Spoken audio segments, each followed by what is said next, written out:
নমস্কার। পুজো তো অলরেডি চলেই এলো, আর আমি জানি তোমরা অনেকেই শপিং শুরু করে দিয়েছো বা অনেকের শপিং কমপ্লিটও হয়ে গিয়েছে, কিন্তু ড্রেসের সঙ্গে কন্ট্রাস্ট করে কোন জুয়েলারি পরবে সেটা যদি ভাবছো, তাহলে আমি সাজেস্ট করব এরকমই মাটির জুয়েলারি নিজেরাই বাড়িতে তৈরি করে ফেলো। তাহলে দেখবে নিজের হাতের তৈরি জিনিস যখন তুমি পরবে, তার আনন্দ এবং সৌন্দর্য সবটাই যেন আরও 4 গুণ বৃদ্ধি পেয়ে তোমার মুখে ফুটে উঠবে।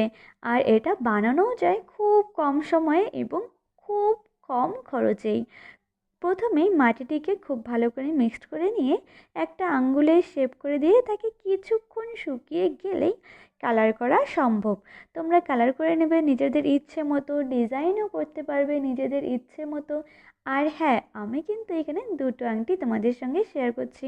তোমাদের সাপোর্ট পেলে আমি নেক্সট ডে দেখাবো পুজোর জন্য কিছু আরও অন্যরকম জুয়েলারি কালেকশন।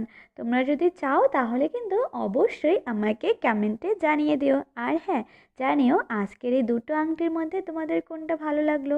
ভিডিওটি ভালো লাগলে বেশি বেশি করে রেখো লাইক, কমেন্ট, শেয়ার আর একটু সাবস্ক্রাইব। নমস্কার।